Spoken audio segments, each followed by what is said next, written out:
Good afternoon. Good afternoon. Very, very good afternoon.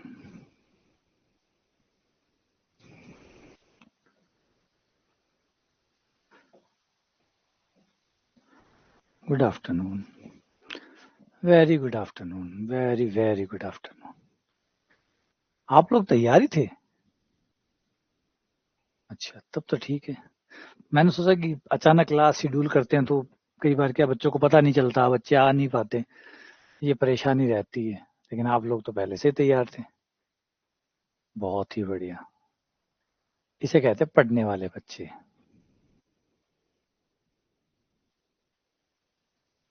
बड़ी सुंदर चीज।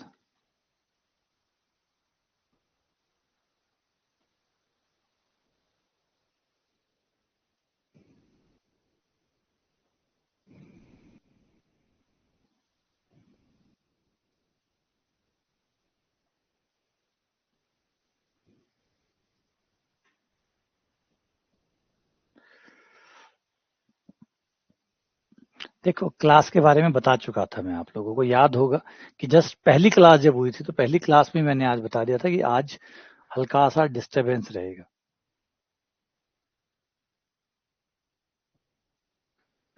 है ना। तो ये मैंने पहले क्लास जब हुई थी तो पहली क्लास में ही आप लोगों को, जब क्लास खत्म हुई थी तब मैंने बताया था कि आज मेरे बेटे का बर्थडे है तो मुझे आज स्कूल जाना पड़ेगा उसके प्रोग्राम में। तो शायद टाइम ज्यादा लग सकता है, कितना लग सकता है मुझे भी नहीं पता, क्योंकि रोज रोज तो बर्थडे मनाते नहीं है। तो पहली बार जा रहे हैं कि क्या पता स्कूल में कितना टाइम लगेगा। तो जैसे ही मैं आया, आते ही मैंने क्लास शेड्यूल कर दी, है ना। और कोई बात नहीं, कई बार अगर ऐसा हो भी जाता है, लाइव नहीं ले पाते, तो कुछ रिकॉर्डिंग के साथ भी काम चलाया जा सकता है। मान लीजिए नहीं हो पाई तो ऐसा कोई हार्ड एंड कोर रूल थोड़ी है कि 450 लाइव है तो 450 लाइव ही लेंगे।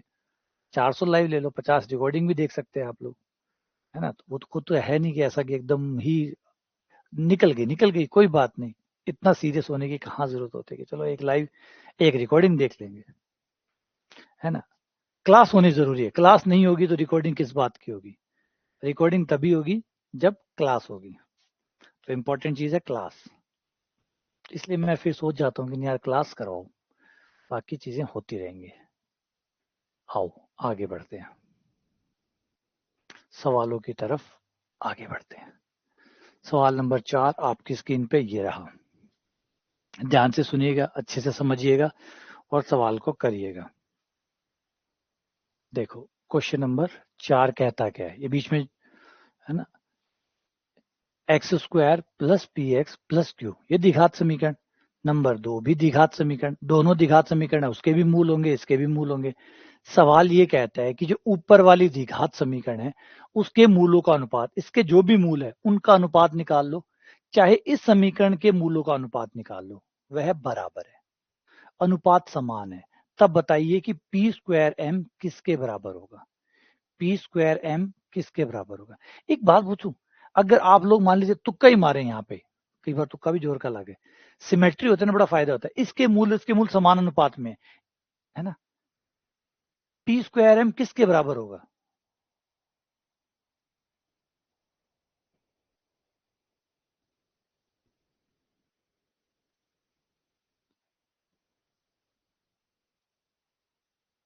किसके बराबर है, एक बार सोच के देखिए। मुझे लगता नहीं है कि सवाल को हल करना चाहिए, हल करेंगे हम लोग, बिल्कुल पूरे डिटेल से हल करेंगे। लेकिन थोड़ा सा ना ज्ञान चक्षु जिसे कहते हैं वो खुल गए हों तो बता सकते हैं कि क्या आंसर आएगा इसका,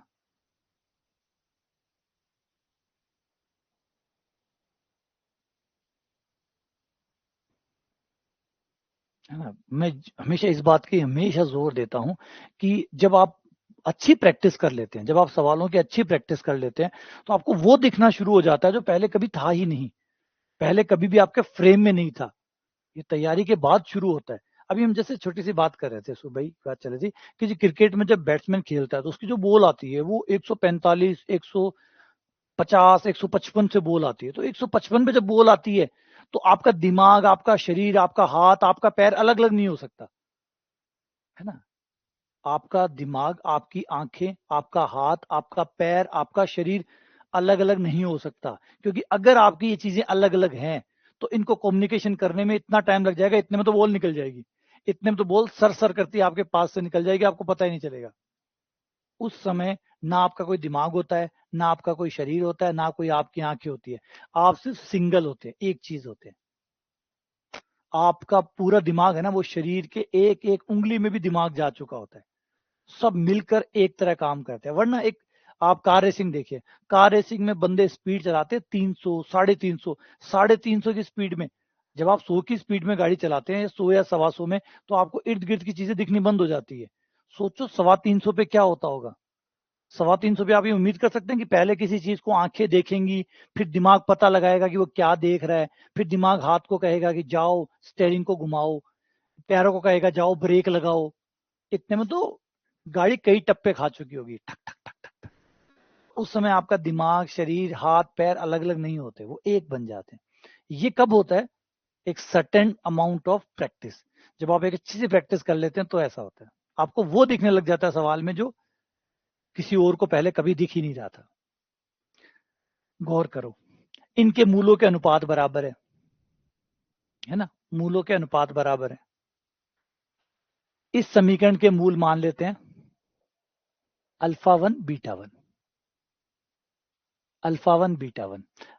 इस समीकरण के मूल मान लेते हैं अल्फा 2 बीटा 2। ठीक है, अल्फा 1 बीटा 1, अल्फा 2 बीटा 2। तो हम जानते हैं कि मूलों का योग यानी अल्फा 1 प्लस बीटा 1।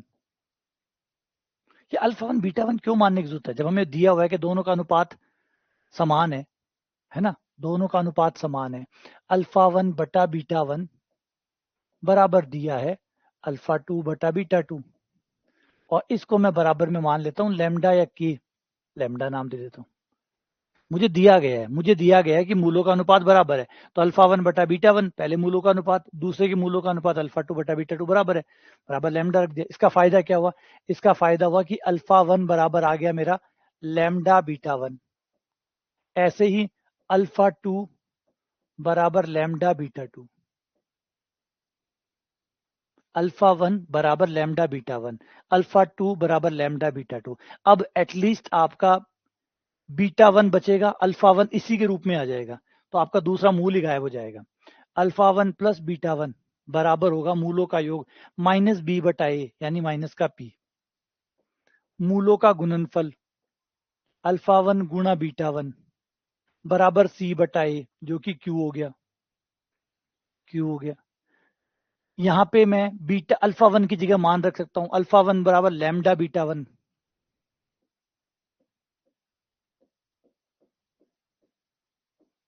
बराबर minus P, lambda plus 1 beta 1 बराबर माइनस पी। ये आ गया, ठीक है। अब यहां पे भी आ जाओ, यही चीज यहां पे भी ट्राई करो। अल्फा 1 का मान ये रहा लैम्डा बीटा 1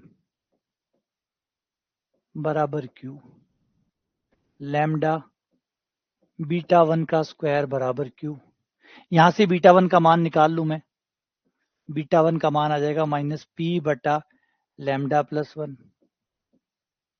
बीटा 1 का मान यहां रखने पर लैम्डा पी स्क्वायर बटा लैम्डा प्लस 1 का होल स्क्वायर बराबर क्यू।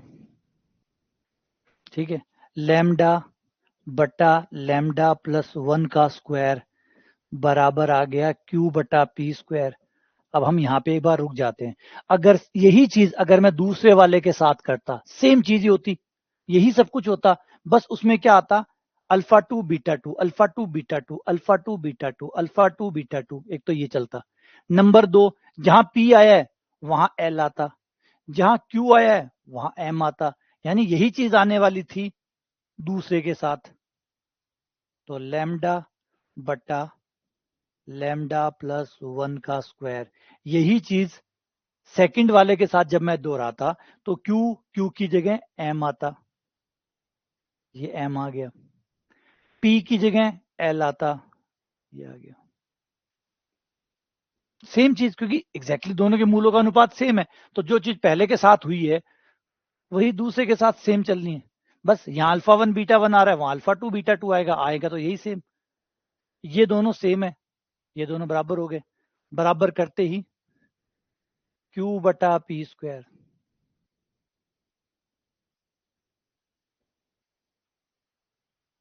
वज्र गुणा करने पर L स्क्वायर Q बराबर P square M, P square M बराबर कितना हुआ, L स्क्वायर Q। अब दिखाता हूं वो जो शुरुआत में मैंने कहा था कि शुरुआत में आपको दिखना शुरू हो जाएगा, देखो ये रहा, याद हो ये मूलों का अनुपात सेम है, मूलों का अनुपात सेम है, इसका मतलब लगभग ये मूल एक जैसे से ही है, एक जैसा एक गुण इसमें नजर आएगा। तो यहाँ पे था पी स्क्वायर एम, पी का स्क्वायर गुणा एम, मतलब इसका स्क्वायर बराबर पी स्क्वायर एम, तो इसका मतलब एल स्क्वायर क्यू के बराबर होगा, बराबर होगा L square Q, P square M, इसका स्क्वायर इंटू ये, तो फिर इसका स्क्वायर इंटू ये मैंने आपको कहा था, ये दिखने शुरू हो जाते हैं, ये जो कनेक्शन है ना छुपे हुए। अब ये सोचो कि आज दिखने शुरू हो जाएंगे ना, ऐसा तो हो ही नहीं सकता, फिर प्रैक्टिस का मतलब ही खत्म हो जाएगा, फिर तो चाहे कोई भी आदमी जाएगा और गाड़ी को 300 की स्पीड में भगा लेगा, है ना। शूमाकर ऐसे ही नहीं बन जाएगा, एक दिन में शूमाकर नहीं बन सकता। एक दिन में आप गाड़ी चलाना सिखा सकते हैं, सीख सकते हैं, लेकिन शूमाकर नहीं बन सकते, क्योंकि उसमें और आप में जो अंतर होगा वो होगा प्रैक्टिस का अंतर। उनके बराबर प्रैक्टिस करोगे तो शूमाकर बनोगे, या उनसे ज्यादा करोगे तो सेम वही फर्क है। क्योंकि ये जो कनेक्शन आपको कई लोगों को दिख गया था, कई लोगों को कनेक्शन दिख गया था कि P square M L square Q. अच्छा ये क्यों दिखा कि अनुपात बराबर था, मूलों का अनुपात बराबर था, इसका मतलब लगभग मूल एक जैसे ही है, लगभग मूल एक जैसे ही है, मतलब एक जैसा बिहेव नजर आएगा। और एक जैसा बिहेव नजर आएगा तो पी स्क्वायर बटा एम, अगर इसका स्क्वायर करके ये गुणा किया गया है तो ये बराबर होगा इसका स्क्वायर गुणा ये, वही था। आया।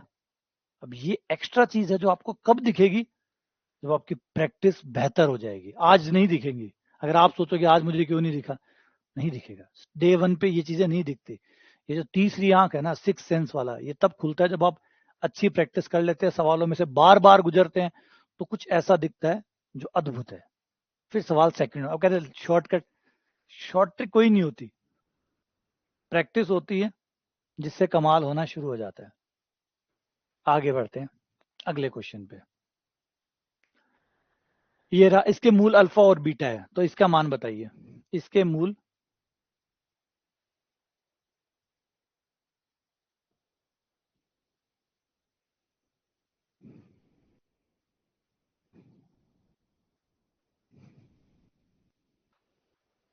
सुबह क्लास हुई थी, लेकिन जो क्लास है वो शायद अभी तक रिकॉर्डिंग में नहीं आई है। सुबह क्लास हुई थी लेकिन रिकॉर्डिंग में नहीं आई है। नहीं, एक ही सवाल हुआ है बस। अरे भाई यार ऐसा क्या करते हो यार, आज आज की बात है, आज आज हुआ, बाकी क्लास का टाइम वही है, बता तो दिया। अब ये ऑनलाइन में बड़ी सफाई बहुत देनी पड़ती है, ये सबसे बड़ी दिक्कत होती है, क्योंकि कोई क्लास देखता नहीं है, फिर वो सफाई मांगने लग जाता है।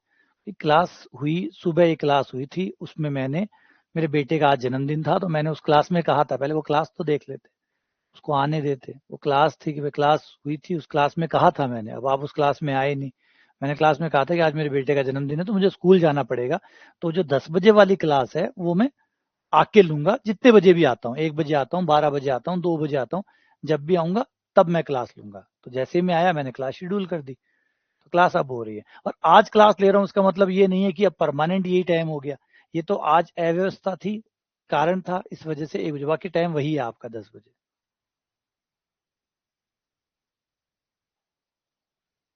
बता रहा हूँ कि मैंने कहा था आप लोगों का क्लास देखे, अगर सुबह आपने क्लास देखी हो तो सुबह मैंने अपने बेटे से भी इंट्रोड्यूस करवाया था, मिलाया भी था कि इसका बर्थडे है, मिल लो। और आज मैं प्रोग्राम में जाऊंगा तो इस वजह से क्लास नहीं हो पाएगी, तो अगली क्लास जब भी मैं आऊंगा आते ही मैं क्लास शेड्यूल कर दूंगा। तो जैसे ही मैं आया मैंने क्लास शेड्यूल कर दी। तो आ जाओ, मूल दिए गए हैं तो मूलों का योग भी दिया गया है, फिर मूलों का योग जो कि आपका हो जाएगा -q/p, मूलों का गुणनफल r/p, मूलों का योग बराबर -q/p, मूलों का गुणनफल r/p। ठीक है, हो गया। आ जाओ यहाँ पे, अल्फा बीटा कॉमन है सो निकल जाएगा, beta square plus alpha square. अच्छा ये तो ठीक हो गया, अल्फा गुणा बीटा का मान तो है, लेकिन हमें इसे बदलना पड़ेगा, इसे बदलना पड़ेगा क्योंकि ये मान हमारे पास नहीं है। कोई बात नहीं, इसे हम थोड़ी सी ट्रिक से चेंज कर लेते हैं। 2 अल्फा बीटा जोड़ने पर और 2 अल्फा बीटा घटाने पर, 2 अल्फा बीटा जोड़ने पर 2 अल्फा बीटा घटाने पर। ऐसा क्यों किया? ऐसा क्यों किया? ऐसा इसलिए किया कि ऐसा करने पर यह बन गया आपका अल्फा प्लस बीटा का स्क्वायर माइनस 2 अल्फा बीटा। ये देखो, अब आपका जो सवाल था ये मान आपके पास नहीं था, ये नहीं था, लेकिन ये है। अब आपने इसको क्या किया, जोड़ और गुणा के रूप में व्यक्त कर दिया। ये दोनों के वर्गों का जो योग था वो आपके पास नहीं था, आपके पास जोड़ था और गुणा थी। आपके पास सिर्फ जोड़ था और गुणा थी, लेकिन वर्गों का योग नहीं था। तो वर्गों के योग को हमने इस तरीके से ट्रिक, ये खेल, ये छोटे छोटे खेल है जिनको आपको धीरे धीरे ऐड करना होगा अपने तर्कश में। छोटे छोटे तीर है ना। ये आपको याद है, आपने बचपन में रामायण देखी है क्या? आप लोगों ने रामायण देखी है क्या? उससे आप कनेक्ट हो सकते हैं। रामायण में क्या होते थे, भगवान राम जो थे वो जब जंगल में जाते हैं तो वो अलग अलग ऋषियों के पास जाते हैं और ऋषि उन्हें अलग अलग बाण देते हैं कि ये वाला बाण अग्नि बाण, ये वाला बाण है, ये वाला बाण। फिर वो सारे बाण इकट्ठे करते हैं, क्यों? क्योंकि लास्ट में उनको रावण से लड़ना होता है, तो फिर वो बाण चलाते हैं। रावण ये वाला बाण चलाता है तो वो वाला बाण चलाते हैं। तो कुल मिला के ऐसा ही हम लोग भी कर रहे होते हैं। हम भी तर्कश में तीर इकट्ठे कर रहे होते हैं। ये छोटे छोटे तीर हैं, छोटे छोटे, कि भाई ऐसा होगा तो इसको ऐसा करेंगे, ये जोड़ेंगे, ये घटाएंगे। ये छोटे छोटे तीर है ना। फिर बहुत सारे तीर इकट्ठे हो जाएंगे, फिर टेंशन इस बात की, पहले तो तीरों को इकट्ठा करना होगा, फिर तीरों में से चुनना होगा। जैसे उसमें देखा हो आपने, वहां से वो अग्निबाण चलाते थे, तो यहाँ से भगवान जो है वो फिर जल बाण निकालते थे। वहां से अग्निबाण आता था, यहाँ से वो जल बाण निकालते थे उसके प्रति उत्तर में। तो बस फिर वही करना, पहला काम तो होता है तीरों को इकट्ठा करना। नंबर 2, सही समय पे सही तीर चलाना। पहले तो तीरों को इकट्ठा करो, है ना। पहले तो तीरों को इकट्ठा करो, फिर सही समय पे सही तीर चलाओ कि कहां कौन सा तीर चलाना है। बस ये समझदारी होती है। तो ये तीर हो गया कि 2 अल्फा बीटा जोड़ दो, 2 अल्फा बीटा घटा दो। ऐसा करने पर क्या होगा, ये होल स्क्वायर बन जाएगा अल्फा प्लस बीटा का, जो कि हमारे पास है वो हम रख देंगे। तो अल्फा गुणा बीटा कितना हो गया, आर बटा पी। अब याद रखना कि इस समय पे ये वाला बाण चलाना है आपको। अब दोबारा जरूरत पड़े तो आपको इस समय पे ये वाला बाण चलाना है। आई गणित है बस। सही समय पर सही बाण चलाना। पहले तो बाण होना चाहिए, नंबर 1, और फिर याद आना चाहिए कि कौन से समय पे कौन सा बाण चलाना है।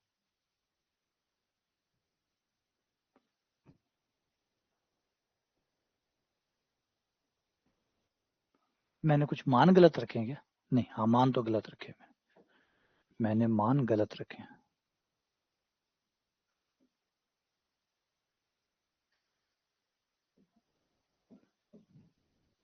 क्यू स्क्वायर बट्टा पी स्क्वायर।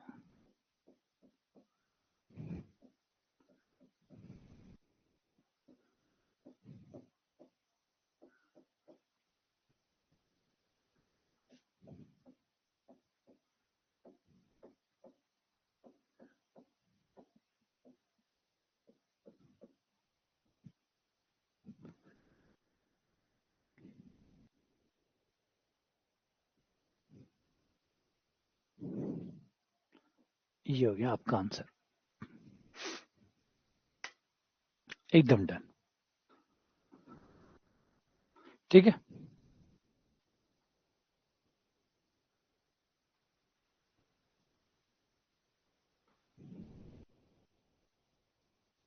हाँ बिल्कुल, ट्रिक तो लगानी है। ये लगा के देखो, ये लगा के देखो, सब खेल खेल के देखो, इससे दिमाग बढ़ेगा आपका।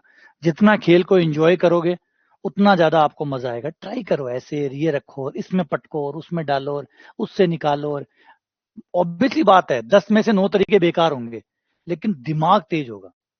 10 चीजों में जब आप 10 तरीके ट्राई करेंगे, एक तरीका काम करेगा, 2 काम करेंगे, 8 बेकार जाएंगे। लेकिन बेकार नहीं जाते, तरीके बेकार नहीं जाते, अक्ल तेज करते हैं, है ना। कोई भी खिलाड़ी अगर बड़ा खिलाड़ी बना है तो उसने सारे मैच नहीं जीते हैं।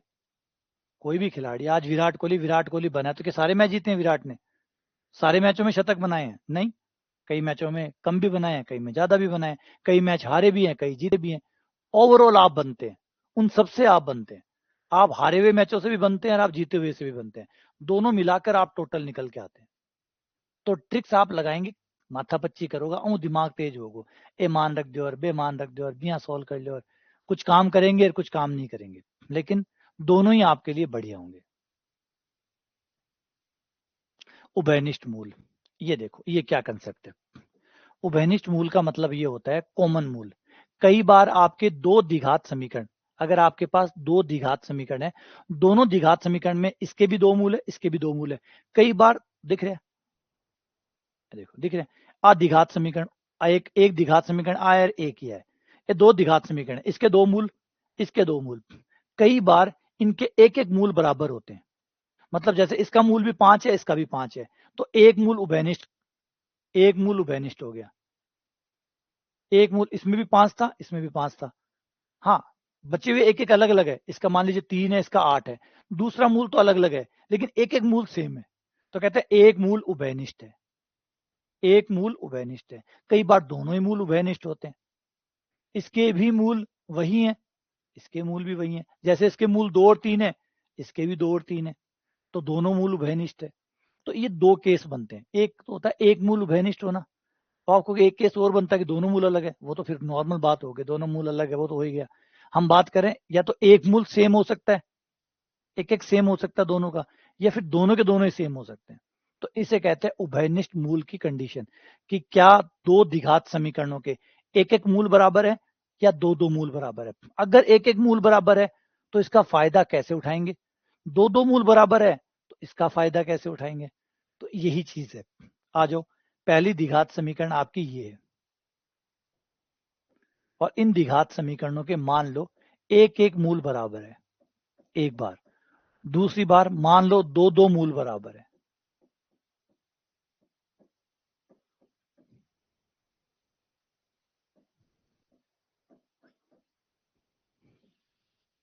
एक मूल उभयनिष्ठ है,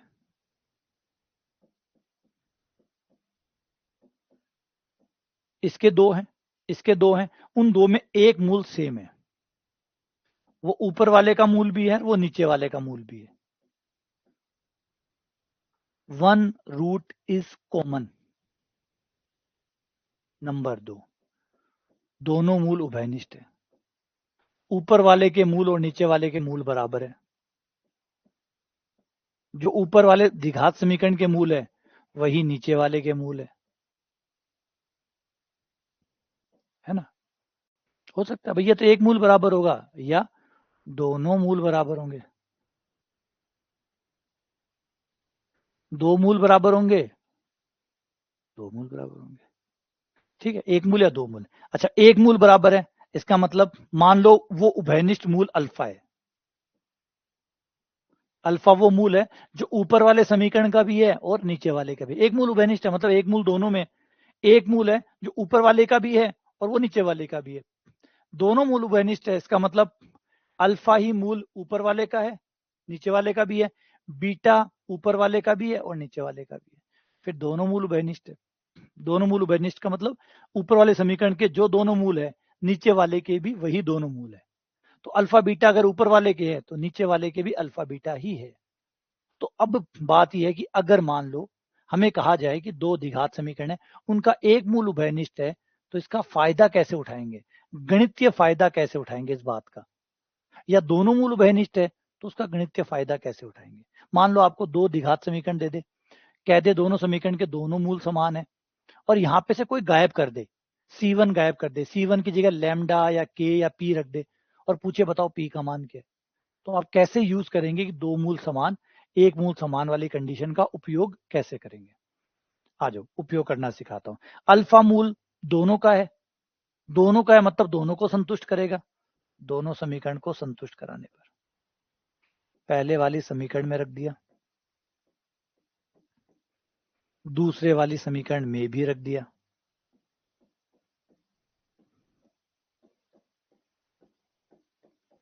दोनों को संतुष्ट, क्योंकि उभयनिष्ठ है मतलब दोनों में है, उभयनिष्ठ है मतलब दोनों में, ऊपर वाली समीकरण को भी संतुष्ट करेगा नीचे वाली को भी करेगा, कर दिया। अब हम इसे सॉल्व करेंगे और सॉल्व करेंगे वज्र गुणन से। अल्फा स्क्वायर बट्टा माइनस अल्फा बट्टा, इसे कहते हैं वज्र गुणन, 1/, इसको याद रखिएगा, इसको वज्र गुणन कहते हैं, वज्र गुणन। रिपीट बोलता हूं, वज्र गुणन। अब इसमें 3 चीजें हैं, इन 2 समीकरण 2 हैं, लेकिन उनमें 3 चीजें हैं। अल्फा स्क्वायर दोनों में है, अल्फा दोनों में है, अचर पद दोनों में है।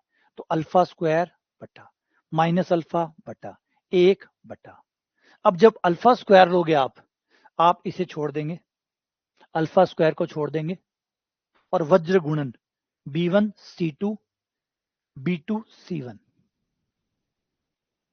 b1 c2 c2 b1, ये इससे फिर माइनस अल्फा, इसे छोड़ दो, अब इसे छोड़ दो, a1 c2 c2 a2 c1, इसे छोड़ दो, a1 b2 minus b1 a2, ये लो। अब इनका फायदा उठा सको तो इसका फायदा उठाया जा सकता है। इसे 10th क्लास में, हाँ बिल्कुल 10th क्लास में आप युगपत समीकरणों को हल करने के लिए इस विधि का इस्तेमाल करते थे। तो ये विधि बहुत कारगर है। कई बार जब ऊपर वाली 2 समीकरण हो, दोनों समीकरण एक जैसी हो, तो फिर इस चीज का इस्तेमाल होता है। ठीक है, कुछ गलत किया मैंने, b1 c2 c1 b2, अच्छा c1 b2 है, दोनों सेम लिख दिया, c1 b2 और a1 c2 minus a2 c1, फिर a1 b2 b1 a2। ठीक है, आ जाओ। अगर दोनों मूल उभयनिष्ठ हो तो a1 बटा a2 एक्स स्क्वायर के गुणांकों का अनुपात a1 बटा a2 बराबर होगा b1 बटा b2 बराबर होगा c1 बटा c2। अगर दोनों मूल उभयनिष्ठ हुए, दोनों मूल उभयनिष्ठ होने की शर्त a1 बटा a2 बराबर b1 बटा b2 बराबर c1 बटा c2। अच्छा, पहले तो थी और अभी भी ये विधि तो है ही। एक्चुअली में ये जो है ना, इसको क्रेमर रूल कहते हैं, है ना। अगर इसको शुरू से अगर हम देखें कहाँ से है, तो इसको क्रेमर रूल कहते हैं, क्रेमर का रूल। क्रेमर ने बताया था कि इस तरीके से आप इनको, जब 2 समीकरणों में कुछ कॉमन हो, एक ही पैटर्न चल रहा हो, तो आप इस तरीके से उनको सॉर्ट आउट कर सकते हैं। आ जाओ, कोई एक बात बताऊं, यहाँ टेंशन ना ले जो कि कोई इशू, कोई अलादीन को चिराग दे दियो, क्यों को नहीं, आराम से सॉल्व कर सको। समीकरण, ऊपर वाली समीकरण को a2 से गुणा कर दो, नीचे वाली को a1 से गुणा कर दो, अल्फा स्क्वायर हट जाएगा, अल्फा 1 का मान निकाल लो, फिर अल्फा को हटा दो, अल्फा स्क्वायर का मान निकाल लो। तो कोई ऐसा नहीं कोई चमत्कारी विधि की बात कर रहे हैं, कुछ चमत्कारी को नहीं, बस आसान है इसीलिए कर रहे हैं, आसान है इसलिए कर रहे हैं। बाकी अगर इनको सॉल्व करते तो भी निकल जाता। कोई ऐसा नहीं कि अलादीन का चिराग हमने यूज किया है, कोई ऐसी चीज लगी जिन हाथ में लग गया। आप चाहो तो आराम से इसको ऐसे भी सॉल्व कर सकते हो कि अल्फा स्क्वायर को हटा दूंगा, पहले इसको विलोपन करूंगा तो अल्फा का मान आ जाएगा, अल्फा को विलोपन करूंगा तो अल्फा स्क्वायर का मान आ जाएगा, और ये लो आपको ये चीजें मिल जाएगी। तो कोई चीज, ऐसा कोई बड़ी चीज नहीं है कि कोई बहुत बड़ी चीज हमने की है। हाँ ठीक है, ये देखो थोड़ा दिखने में आसान होता है, करने में आसान होता है। जो चीजें आसान होती है हम उसको आगे फॉरवर्ड भी करते हैं कि भाई आसान है तो इनको काम में लो ना। ठीक है, दोनों मूल बराबर होने की शर्त a1 बटा a2 बराबर b1 बटा b2 बराबर c1 बटा c2। एक्स स्क्वायर के गुणांकों का अनुपात y के गुणांकों का अनुपात और अचर पद के गुणांकों का अनुपात बराबर रहेगा।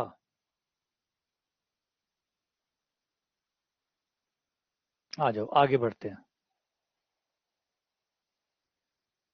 इस पे सवाल करते हैं जिससे कहानी पकड़ में आ जाए। ये रहा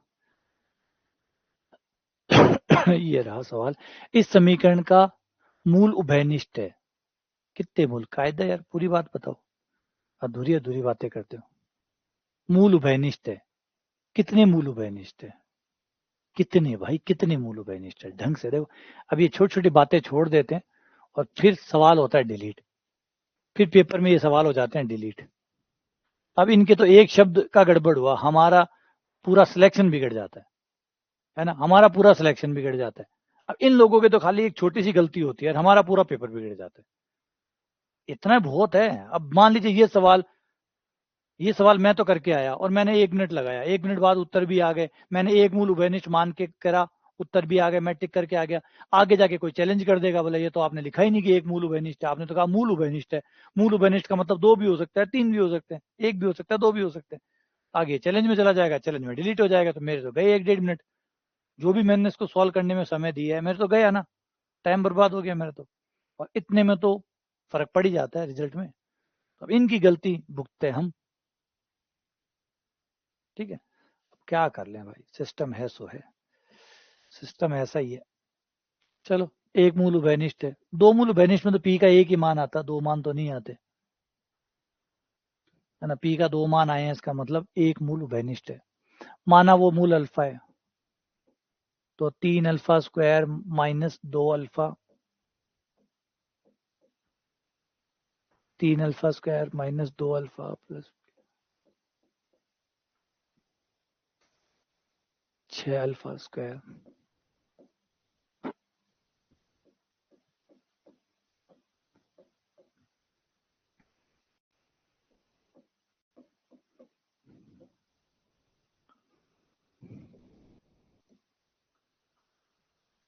3 alpha square minus 2 alpha plus P बराबर 0, 6 alpha square plus 17 alpha plus 12 बराबर 0।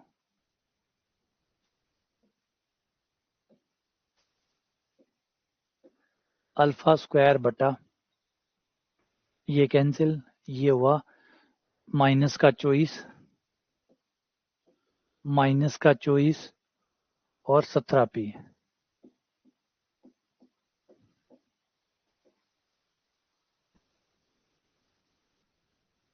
फिर अल्फा हटा, ये हो गया 36 माइनस 6 पी,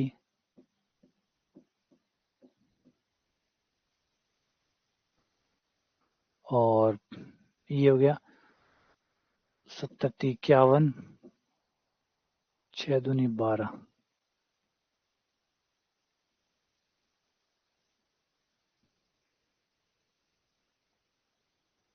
कहाँ 17 माइनस 17 है, अच्छा ये यहाँ पे माइनस 17 है।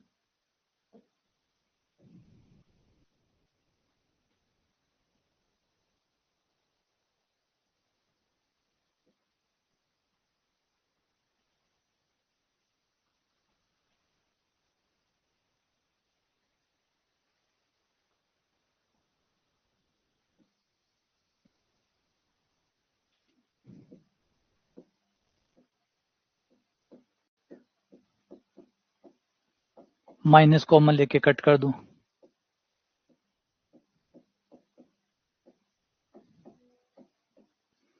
ये 11 कट गए, 40 39 हो गए ना, माइनस के 39।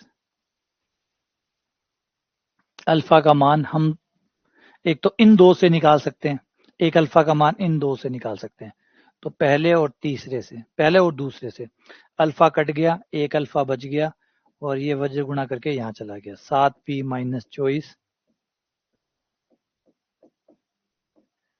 एक इन दो को हल करें तो अल्फा आ जाएगा।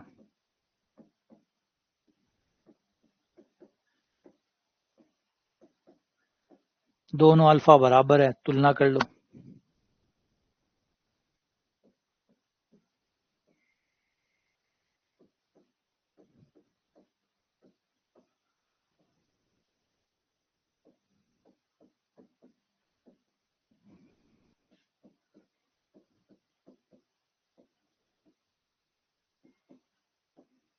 बताओ, इतना कैलकुलेटिव सवाल, और ये सवाल का फ्यूचर है डिलीट होना, है ना। इस सवाल का फ्यूचर है डिलीट होना।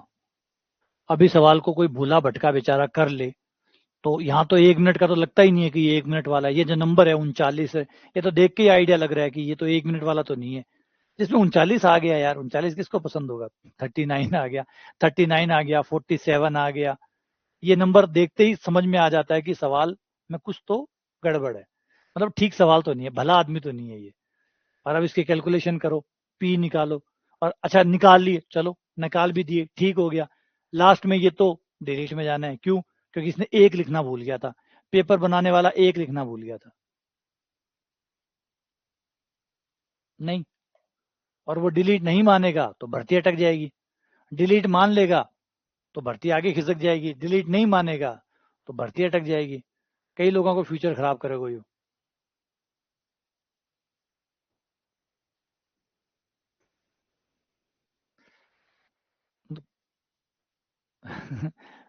अब यह गुणा करीजिए इतनी इतनी यार, ये कोई बात है। 6p - 36 का स्क्वायर,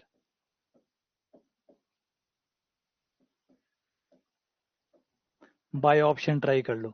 देखो कौन है जो इसको संतुष्ट करेगा, कौन सा भैया है जो इसको संतुष्ट करेगा।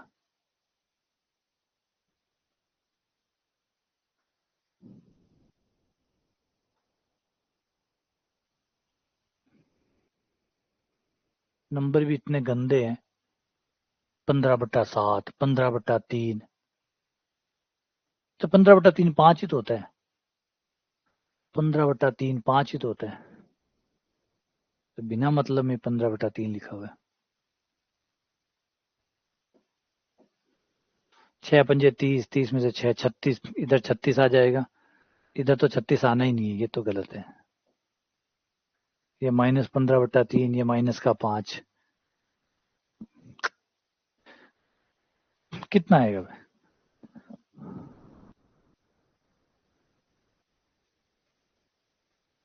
बोनस सबको मिलता है ना, बोनस सबको मिलता है।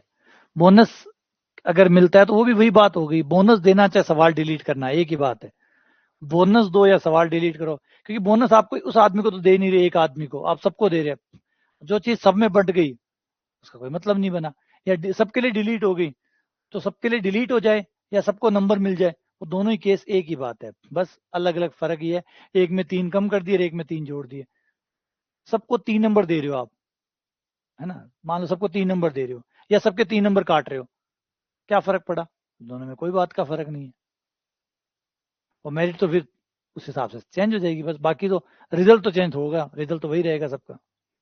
तो दिक्कत यह है कि सवाल डिलीट होगा, जिसने किया, जिसने भी इस सवाल को किया वो पछताएगा, क्योंकि वो 2 मिनट खर्च करके आया है और 2 मिनट उसे वापस नहीं देंगे वो।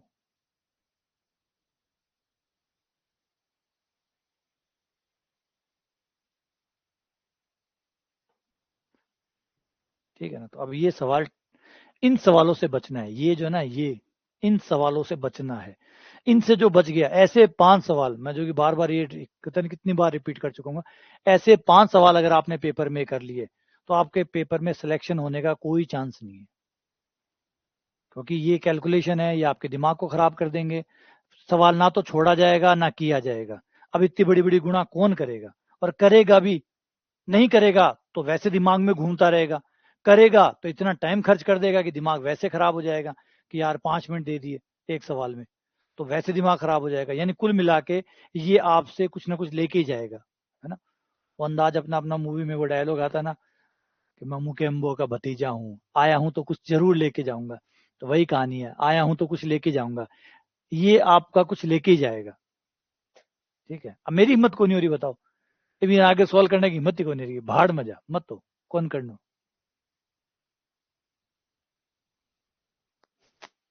है ना। अब ये है कि दिमाग खराब।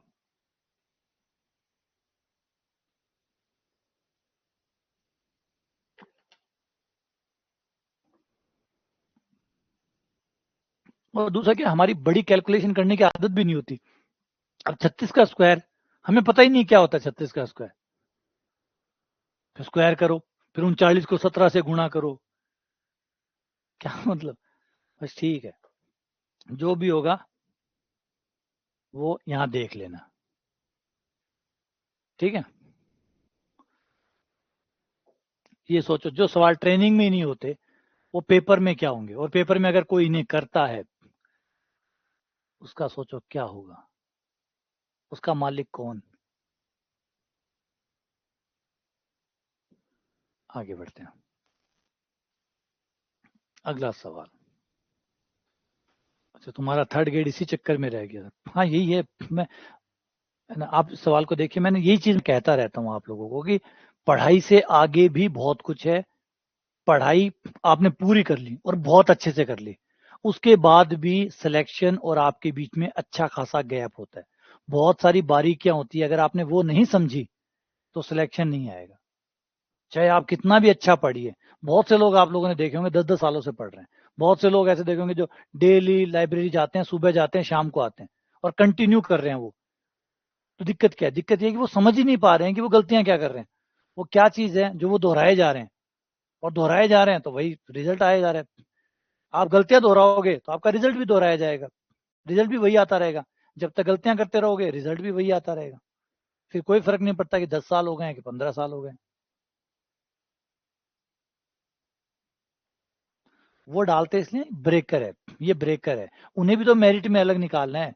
आप एक बात बताओ, आज अब 1.5 लाख बच्चे बैठोगे और 1.5 लाख में से उन्हें 1500 बच्चे निकालने, अगर इजी पेपर बना दिया तो उन्हें छांटना मुश्किल हो जाएगा। कैसे छांटेंगे? छांटेंगे कैसे? सारे बच्चे एक ही नंबर पे आके बैठ जाएंगे। आपको पता चलेगा कि पेपर के अंदर, मान लीजिए 500 का पेपर हुआ तो 500 में से 400 नंबर बनाने वाले 1600 बच्चे हैं। 1600 बच्चे जिन्होंने 400 बनाए हैं। अब आप क्या करेंगे? अब आप उनकी डेट ऑफ बर्थ के आधार पे उनका सिलेक्शन करेंगे।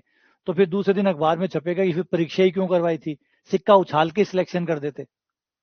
दूसरे दिन अखबार में छपेगा कि यार परीक्षा कराने की क्या जरूरत थी भैया, जब आपको डेट ऑफ बर्थ से ही सिलेक्शन करना था ये तो पहले ही कर सकते थे। फिर वो विवाद इसलिए आ जाता है। इसलिए मेरिट पेपर बनाने वाले को भी तो बच्चों को अलग अलग रखना होता है। तो ये शाम दाम दंड भेद इसलिए खेलते हैं ताकि बच्चे डिफ्रेंशिएट किए जा सके। और जिस तरीके से लेवल बढ़ता जा रहा है, अब डिफ्रेंशिएट करने में भी दिक्कत आती है। क्वेश्चन क्या कह रहा है कि x-2 इसका एक गुणनखंड है। अगर x-2 इसका गुणनखंड है तो फिर x-2 को मैं 0 रखूंगा तो मुझे मूल मिल जाएगा। इसका मूल मिल गया x बराबर 2। x बराबर 2 इसका एक मूल है। सही है, x बराबर 2 इसका मूल है, क्योंकि अगर ये गुणनखंड है तो x-2 बराबर 0 रखने पर x का मान 2 आया, ये मूल है। क्योंकि मूल से ही गुणनखंड, गुणनखंड से ही मूल होता है, तो ये मूल आ गया। मूल आ गया तो समीकरण को संतुष्ट करेगा। समीकरण को संतुष्ट करेगा तो 4 + 2a + b बराबर 0। समीकरण 1 को भी संतुष्ट करेगा, करना ही पड़ेगा। समीकरण 2 को भी संतुष्ट करेगा क्योंकि समीकरण 2 का भी मूल है, तो समीकरण 2 को भी संतुष्ट करेगा।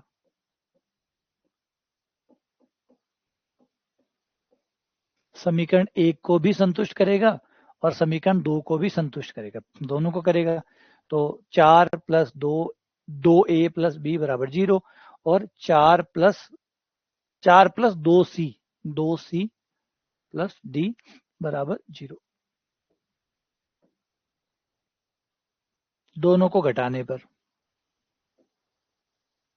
घटाओगे माइनस माइनस माइनस, 4 से 4 कट गया, 2 कॉमन, a - c, यहाँ b - d बराबर 0। हमें क्या चाहिए?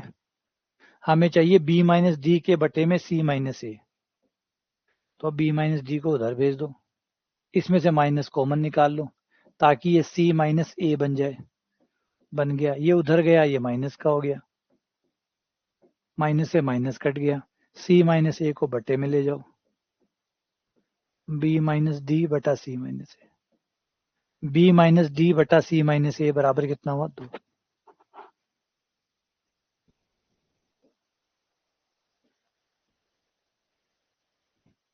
b - d बटा c - a बराबर 2। ये आपका आंसर होगा। सही है, ठीक है, क्या कहते हो? जमी बात।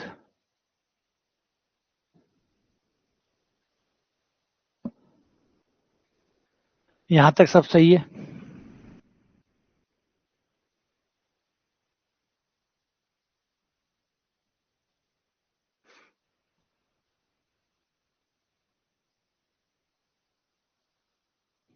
आ जाओ। अब एक ये सवाल लो। इस सवाल में यहाँ 4 पावर है, करेक्शन है। आज मैं तुम्हें एक नया तीर दूंगा, ये सवाल अपने तर्कश में डाल लेना। ये एक नया सवाल है, 4 मूल आ रहे हैं, 4 मूल आ रहे हैं। अब देखने में लग रहा है कि ये द्विघात समीकरण है ना, सॉरी 4 घात की समीकरण, लेकिन ये 4 घात की समीकरण नहीं है, ये 2 घात की है। ये बड़ी शानदार समीकरण है। इस समीकरण को अगर आप ध्यान से देखें तो इस समीकरण को कहा जाता है सममित समीकरण, सिमेट्रिक इक्वेशन, सममित समीकरण। ये तर्कश में डाल लेना, अपने तीर इकट्ठा। याद रखिए, आप गणित को जब पहली बार पढ़ते हैं तो पहली बार यही होता है। भगवान राम पहले रावण से लड़े नहीं थे, पहले शिक्षा दीक्षा दहन की थी, तीर इकट्ठे किए थे, उसके बाद लड़ाई हुई थी। नहीं कि पहले लड़ाई हुई थी, तीर बाद में इकट्ठा करने गए थे। ये चीजें आपको सीखनी होती है। 2 चीजें सीखनी होती है। पहले पहले आपको कि कौन सा तीर चलाना है, पहले तीरों को इकट्ठा करना, और साथ साथ में उनको चलाना सीखना कि कब किसको चलाना है। पहले तो तीरों को इकट्ठा करना, तीर ही नहीं होंगे तो चलाओगे क्या, तीर ही नहीं होंगे तो चलाओगे क्या। तो पहले तीर इकट्ठे करना, फिर सही समय पे सही तीर चलाना, बस यही करना है। अब यहाँ पे आपको एक नया तीर मिलने वाला है। समीकरण को ध्यान से देखिए। इस समीकरण में पहला और लास्ट का गुणांक मिलाओ। पहला और लास्ट बराबर है, पहला और लास्ट का गुणांक बराबर है। यहाँ पे भी 2 है और यहाँ पे भी 2 है। यहां से सेकंड और सेकंड लास्ट को मिलाओ, बराबर है। तीसरा इसलिए बराबर है कि इकलौता ही है और कोई है ही नहीं। ऐसे समीकरणों को सममित समीकरण कहते हैं। ये दिखने में अजीब होती है, ये दिखने में ऐसा लगता है जैसे 4 घात की है। दिखने में तो लग रहा है यार 4 पावर है, 4 पावर तो हमने सॉल्व करनी सीखी नहीं, हमें तो 2 पावर ही सॉल्व करनी आती है। एक्चुअल में दिखने में 4 है, एक्चुअल में ये 2 ही है। अभी बना के दिखाता हूँ कैसे ये 4 से 2 बन जाएगी। ये 2 होती है। इस समीकरण को खास समीकरण कहते हैं, जिसका नाम होता है सममित समीकरण। सममित क्यों कहा गया, क्योंकि फर्स्ट और लास्ट बराबर होता है गुणांक के तौर पे, गुणांक कोफिशिएंट। फर्स्ट लास्ट बराबर, सेकंड सेकंड लास्ट बराबर, थर्ड थर्ड लास्ट बराबर, फोर्थ फोर्थ लास्ट बराबर, अगर होता तो, जो है नहीं, होता तो अगर आप आगे से और पीछे से लेते तो ये बराबर आते। ऐसी समीकरण सममित समीकरण कहलाती है। अब आ जाओ, इनको करते कैसे, 4 मूल कैसे निकलेंगे, ये द्विघात में कन्वर्ट कैसे होगी, कैसे ये 4 पावर 2 पावर में बदल जाएगी। बड़ा सुंदर है, देखो इसको मजे लो आज। अरे शानदार लो, बड़ा कमाल का सवाल है। करना क्या है, सबसे पहले एक्स स्क्वायर का भाग दे दो, पूरे सवाल में एक्स स्क्वायर का भाग दे दो। अब इसकी शॉर्ट ट्रिक भी बताऊंगा एक। एक्स स्क्वायर का भाग देने पर पहले मैन ट्रिक जरूर देखो, जिससे मजा आए। एक्स स्क्वायर का भाग देने पर, पूरे सवाल में एक्स स्क्वायर का भाग देने पर,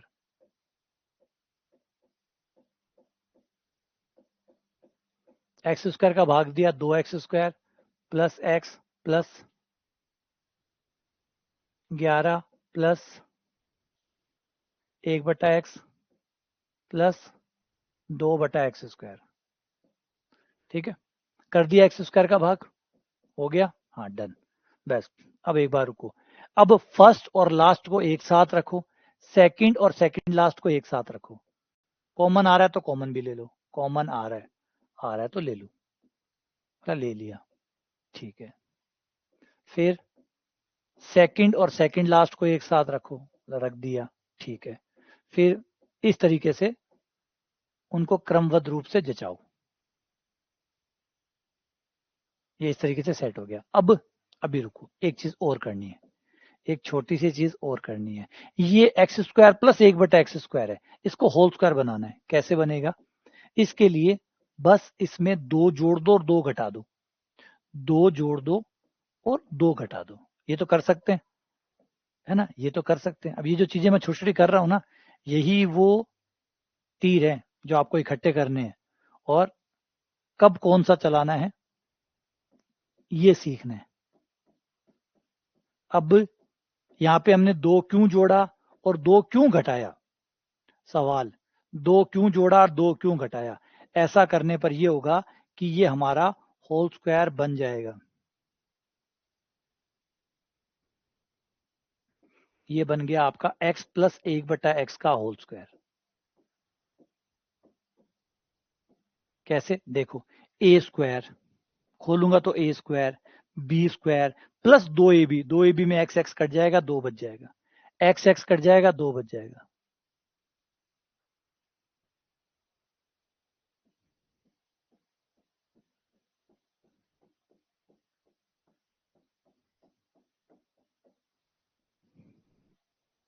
अब अब सवाल में देखो हर जगह जहां भी आपको दिखेगा x प्लस 1/x दिख रहा है, x plus 1/x, x plus 1/x एक जैसा दिख गया। इसको एक बार के लिए y मान लो, x प्लस 1/x बराबर y। और ये करने पर आपका सवाल बन जाएगा 2 ब्रैकेट वाई स्क्वायर माइनस 2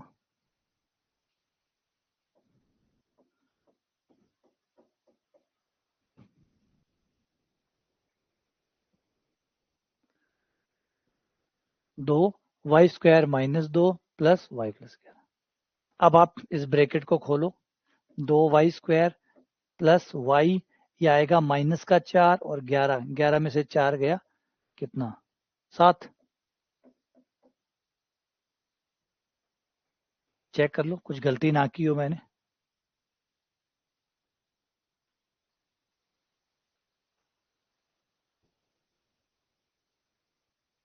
ये द्विघात समीकरण नहीं है, ये द्विघात समीकरण नहीं है, ये द्विघात नहीं बल्कि 4 घात है। ये 4 घात का समीकरण है, ना कि 2 घात का। 2 घात के नियम 4 घात पे लगाओगे तो कुछ का कुछ ही होगा। देखो मैंने कोई कैलकुलेशन मिस्टेक तो नहीं की। 2y square plus Y plus 7 बराबर 0।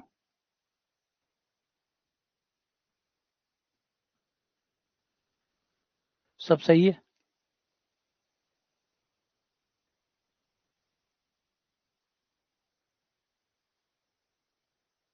ठीक है। 2y स्क्वायर प्लस वाई, 11 में से 4 गए, 11 में से 4 गए, 7 ही तो बचते हैं, 7 बच गए। अब इसके गुणनखंड नहीं होंगे।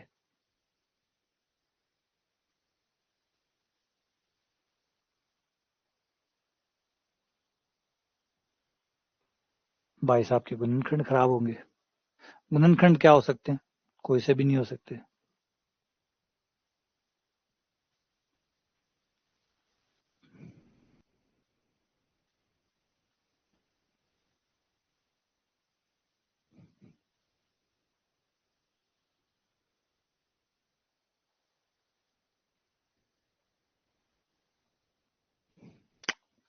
सवाल में गलती आ गई।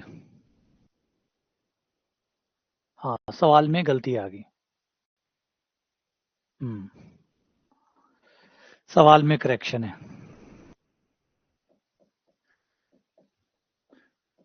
बढ़िया, सवाल खराब कर दिया तो जोर को काम चाल रहे हो, तो बढ़िया चीज चल रही।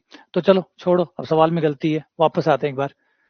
ये समझना कि ये 4 पावर का समीकरण था, लेकिन एक्चुअली में 4 पावर नहीं होता। ये चेंज होकर बाद में आपका 2 पावर का समीकरण बन जाता है, द्विघात बन जाता है। अब आप यहाँ से y का मान निकालेंगे और y का मान निकालने के बाद में y की जगह वापस x रख देंगे और x के y के 2 मान आएंगे। यहाँ से y के 2 मान आएंगे, यहाँ तो अब कचरा आ गया क्योंकि सवाल गलत है, इसलिए यहाँ पे गड़बड़ होगी। अब यहाँ पे y के 2 मान आएंगे। सपोज कीजिए y का मान 1 और 3 आया, मान लीजिए 1 और 3 आया, तो x प्लस 1/x बराबर 1, x प्लस 1/x बराबर 3। तो ये दो अलग अलग द्विघात समीकरण बन गई। फिर दोनों द्विघात समीकरण को सॉल्व करोगे तो पहले वाली से 2 उत्तर मिल जाएंगे और दूसरी वाली से 2 मिल जाएंगे, 2 2। इस तरीके से टोटल आपके 4 उत्तर आपको प्राप्त हो जाएंगे। समझ गए? ये तो यहाँ पे इसमें गड़बड़ हो गया, बैलेंस नहीं बनाया सवाल ने, ढंग से मान नहीं दिए, या फिर हो सकता है प्रिंटिंग मिस्टेक कर दियो, टाइपिंग में मिस्टेक कर दियो। तो ये यहाँ सॉल्व होगा। सॉल्व होने के बाद में आपके y के 2 मान आएंगे, 2 मानों को आप वापस वहां रखेंगे, दोनों को सॉल्व करके x के 2 2 मान करके 4 मान आपके निकल जाएंगे। तो ये होगा मेन तरीका। हाँ पता नहीं -11 है या नहीं, -11। हाँ -11 से हो तो सकता है। -11 से क्या, -11 से बैठ तो सकता है क्या? -11 अगर मैं लेता हूँ तो -11 और -4 मिला के -15 हो जाएगा, 30 हो जाएगा, 6 पंजे 30 हो जाएगा। बैठने का लग तो रहा है, आगे देखना पड़ेगा, फिर आगे सॉल्व होता है नहीं होता। बैठ रहा है क्या? -11 करूं तो, चलो देख सकते, -11। एक बार यहाँ देखता हूँ, फिर वहां पे करेक्शन बाद में करूंगा कि अगर मैं -11 लेता हूँ तो क्या आएगा। एक बार यहाँ रफ में करके देख लेता हूँ। -11 लेने पे यहाँ -11 आ जाएगा, यहाँ -11 आते ही -4 मिला के माइनस के 15 हो जाएंगे, और ये समीकरण लगभग ऐसा ही रहेगा। 2y² प्लस y माइनस का 15 हो जाएगा बराबर 0, जिससे टुकड़े आ जाएंगे 6 और 5, तो हो जाएगा 6 और 5 -15 बराबर 0। 2y y plus 3 5 y plus 3, y के 2 मान आए, y का एक मान आया 5/2 और एक y का मान आया -3। अब हम इनको x के बराबर रखेंगे, x प्लस 1/x बराबर 5/2 व x प्लस 1/x बराबर -3। अब इन्हें सॉल्व करेंगे, तब वज्र गुणा करेंगे, लघुत्तम लेंगे तो आ जाएगा 2x² प्लस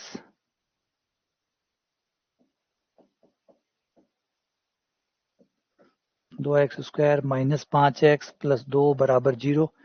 इसके गुणनखंड आ जाएंगे 1, 4 और 1।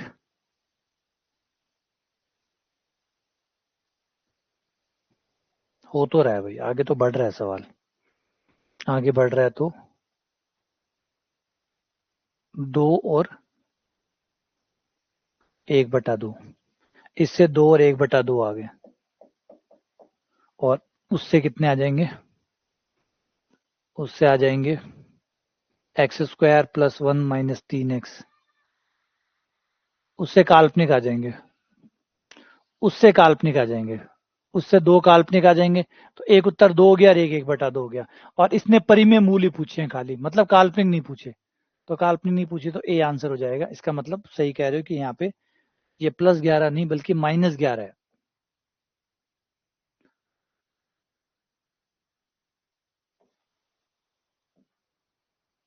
-11, इस वजह से अब ये पूरा का पूरा, इतनी छोटी सी गलती भी गणित में कितनी मायने रखती है।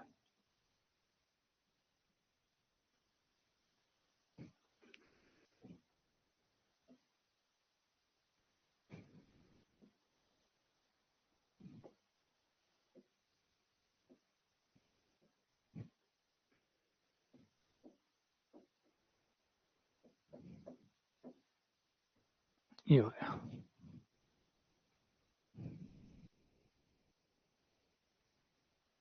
ठीक है। अच्छा, अभी समीकरण के शॉर्ट ट्रिक की बात करते हैं कि शॉर्ट ट्रिक में ये कैसे होगा। इस समीकरण की एक खास बात और है, इसकी जो खास बातें हैं उनका उपयोग करोगे तो उत्तरों पे जल्दी पहुंच जाओगे। एक तो मेन तरीका हो गया ये वाला। अब आपको लग रहा होगा ये तो लंबा है, और ऑब्वियसली बात है लंबा है, लेकिन जानना जरूरी था, जानना जरूरी है, क्योंकि जानोगे तभी समझ में आती है चीजें, तभी तार जुड़ते हैं, वरना तार अधूरे रह जाते हैं। तो सर्किट पूरा तभी बनता है जब आप मेन तरीके से जाते हैं। तो ये पूरा सर्किट बन गया। अब बात करते हैं शॉर्ट ट्रिक की कि इसको कैसे कर सकते हैं। सममित समीकरण की एक खास बात होती है, इसके जो मूल आते हैं वो जोड़े में आते हैं, एक दूसरे के उल्टे होते हैं, व्युत्क्रम मूल आते हैं। अगर इसके अंदर एक मूल अगर 2 आया है तो एक मूल 1/2 आएगा। इसके मूल व्युत्क्रम होते हैं, इसका हर मूल का अपोजिट जो होता है, उल्टा जो होता है, वो भी उसका मूल होता है। इसके मूल जोड़े में आते हैं उल्टे। अगर एक मूल अल्फा है तो दूसरा मूल 1/अल्फा होगा, एक मूल अगर बीटा है तो एक मूल 1/बीटा होगा। इसके मूल जोड़े में आते हैं, वो भी व्युत्क्रम के जोड़े में। तो इस वजह से ये आंसर, अब देखो इन सब में ही 1/2 2 दिया हुआ है, ये ठीक है। 2 है तो 1/2 है, बोले ये ठीक है, ये ठीक है, ये गलत है। ये देखो ये जोड़ा नहीं है, ये जोड़ा नहीं है, ये दो जोड़े ठीक है, ये दो जोड़े नहीं है, इसका मतलब बी आंसर नहीं हो सकता, बी कैंसिल। डी पे आ जाओ, डी भी आंसर नहीं हो सकता, ये दो जोड़े हैं, ये दो जोड़े नहीं है, तो डी आंसर नहीं हो सकता। ऐसे ही यहां जाओ, ये दोनों जोड़े हैं, ये दोनों जोड़े नहीं है, गलत। बी गलत, डी गलत, सी गलत, सही क्या, ए। ये हो गया, है ना। ज्ञान तो ज्ञान है, कमाल तो कमाल है, समझे। ये है। अब ये दोनों चीजों, अब ये याद है कि शॉर्ट ट्रिक अपना रोल प्ले करती है। शॉर्ट ट्रिक से कोई, शॉर्ट ट्रिक का मतलब ये नहीं कि सारे सब शॉर्ट ट्रिक से हो जाएंगे, ऐसा हो भी नहीं सकता। शॉर्ट ट्रिक अपना काम करती है। स्मार्ट ट्रिक्स जो है ना, ये स्मार्ट ट्रिक्स होती है, अभी कोई हमने बनाई नहीं है, ये सवालों को देखा जाता है, सवाल की कोई कमी का फायदा उठाया जाता है। जैसे अभी सवाल की कमी उठाई, अब इसको कोई पहले से नहीं पढ़ा सकता, सवाल में देखा क्या सवाल इस बात की कमी छोड़ रहा है कि अगर ये समीकरण है तो इस समीकरण के मूल तो जोड़े के आते हैं, इस समीकरण के जो मूल आते हैं वो जोड़े में आते हैं, दो दो दो दो आते हैं, ऐसे ऐसे आते हैं, ऐसे नहीं आ रहे इसके मूल। इसका मूल अगर दो है, अगर दो मूल है तो 1/2 भी होगा, 3 अगर है तो 1/3 भी होगा, इसके मूल जोड़े में आते हैं, क्योंकि नहीं आ रहे तो वो कट होते चले गए, सी कट हो गया, बी कट हो गया, डी कट हो गया। इस क्वालिटी का फायदा उठाकर हम जल्दी उत्तर पे पहुंच गए। तो सवाल को देख के खेलना पड़ता है। अगर इसने परिमेय मूल ना पूछ के सारे मूल पूछ लिए होते तो भी उत्तर यही होता। फिलहाल इस क्वेश्चन फिर तो शायद ऑप्शन भी अलग होते, क्योंकि सवाल अलग होता तो फिर ऑप्शन बचे हुए 2 ऑप्शन भी अलग होते, है ना। फिर तो परिमेय मूल पूछा है, अब परिमेय की जगह कुछ और पूछा होता तो फिर ऑप्शन भी अलग होते, तो फिर चारों मूल होते, और चारों मूल होते तो हम इसको एक तो इस तरीके से निकालते मेन तरीके से, एक ऑप्शनों को पलट पलट के भी देखते कि जोड़े बन रहे हैं या नहीं बन रहे। अगर पलटने पर जोड़ा बन रहा है तो वो उत्तर है, नहीं है तो फिर नहीं।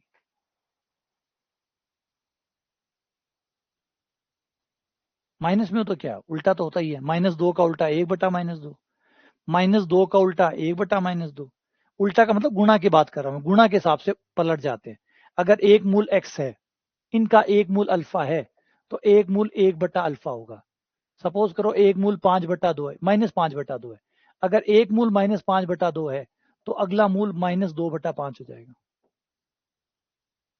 इनके मूल जोड़े में होते हैं, दो दो के जोड़े बनते हैं ऐसे। तो अगर एक मूल अल्फा है तो एक मूल 1/अल्फा होगा, इस तरीके से होता है। तो इस गुण का फायदा उठाओ, हमने उठाया, जल्दी आंसर पे आ गया। ठीक है।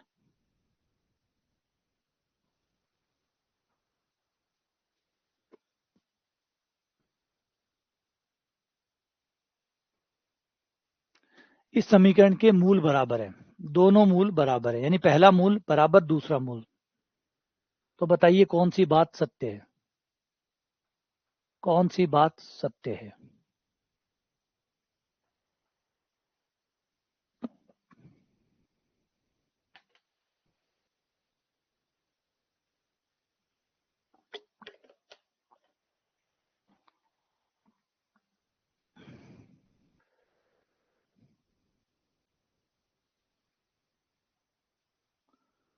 कलश कुमार गोयल, सुंदर नाम है यार।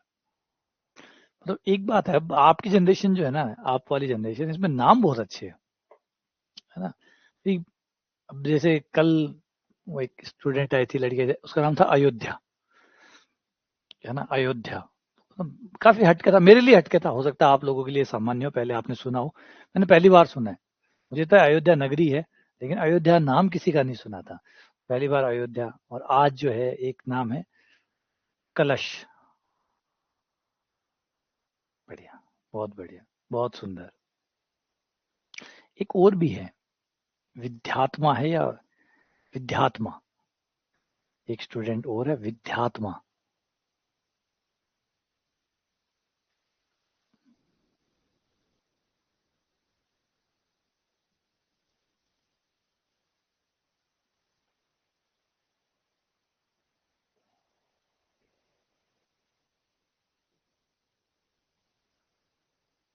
हमारा टाइम पे तो मेरा नाम फिर भी ठीक है, मेरा नाम कम से कम अमित तो है। मेरे टाइम पे तो बनवारी लाल, गिधारी लाल, है ना, राम निवास, सीताराम, ये ही नाम ज्यादा थे मेरे टाइम में। लेकिन फिर भी मेरे माँ बाप कम से कम एटलीस्ट इतना, मतलब थोड़ा सा एक मॉडर्न टाइप का नाम ढूंढ पाए मेरे लिए, हाँ भाई ठीक है अमित नाम रखो, वरना अदरवाइज आज मैं गिधारी लाल या बनवारी लाल या भंवर लाल, है ना, सीताराम, इनमें से ही कोई ना कोई राम जरूर होता। वही उस समय वही थे, उस समय यही नाम रखते थे, कोई ना कोई भगवान का जो ये जो नाम होते थे उसके इर्द गिर्द वाला ही नाम रखते थे। लेकिन ये सोचना जरूरी हो जाता है कि भाई बच्चा आगे जाएगा तो थोड़े नामों को इस तरीके से रखा जाए, मॉडर्न नाम रखे जाए, ताकि आगे बच्चे को ठीक लगे। ऐसा नाम की वजह से उसे पुराना, अगर थोड़ा सा नाम भी अगर मान लीजिए ऐसा होता तो उम्र तो है ही है, उम्र तो जो है सो है, और थोड़ा नाम ऐसा हो आउट फैशन तो और बूढ़ा लगने लग जाता है आदमी, है ना, आदमी और बूढ़ा लग जाना। कुछ नाम देखो, कुछ नामों को लग के ऐसे बूढ़ापन सा फील नहीं होता क्या? कुछ नाम ऐसे होते नाम से ही बूढ़े होते हैं। अगर ये नाम आपने उसको चिपका दिया तो वो जवान कहलाता ही नहीं है, सीधा बच्चा, बच्चे से सीधा बुढ़ापा। हाँ, ये मेरे माँ बाप की कृपा रही मुझ पे कि ऐसा नाम नहीं रखवाया।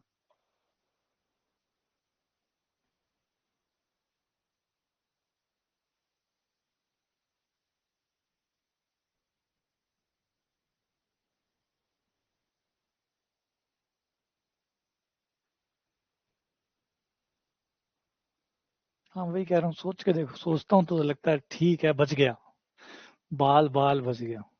थोड़ा बुढ़ापो जल्दी लागतो, और तो कोई बात को नहीं, चाल जातो नाम तो क्यों भी आतो, लेकिन थोड़ा बुढ़ापो जल्दी फील होने लग जातो। अब कम से कम अमित नाम से बुढ़ापो थोड़ो कम, अफेक्ट थोड़ो कम करे।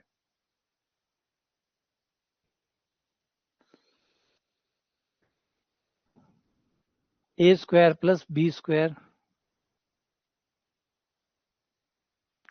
2bc ADX A square D square, मूल बराबर है, तो ये हो गया ए, ये हो गया आपका बी, मूल बराबर है, तो बी स्क्वायर बराबर सी, बी स्क्वायर बराबर 4ac, मूल बराबर होने की शर्त। बी स्क्वायर बराबर 4ac, बी का मान माइनस का 2, B C minus A D,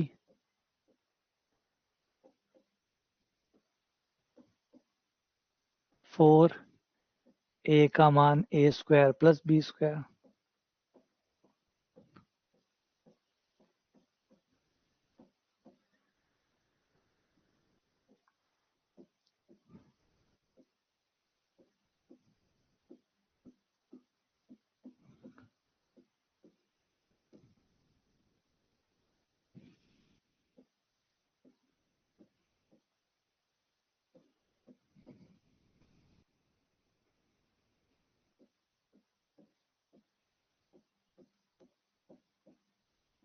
A square C square A square D square,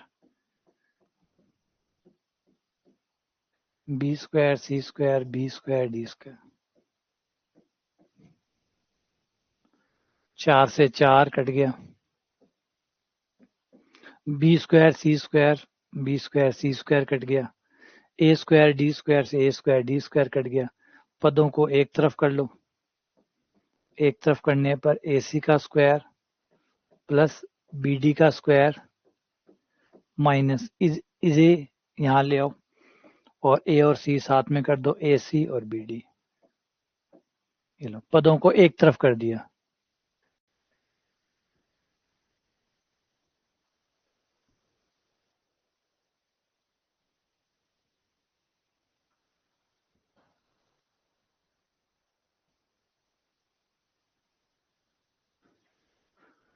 Rai Singh नगर में हो सकता है, ए सी माइनस बी डी का होल स्क्वायर, स्क्वायर को यहां ले आओ, ए सी माइनस बी डी बराबर 0, ए सी बराबर बी डी, बी को बटे में ले आओ, ए बटा बी बराबर डी बटा सी,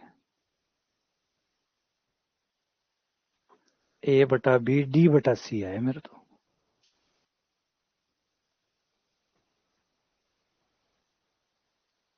हाँ, डी बटा सी है, ये वाला आंसर आ गया, ए बटा डी।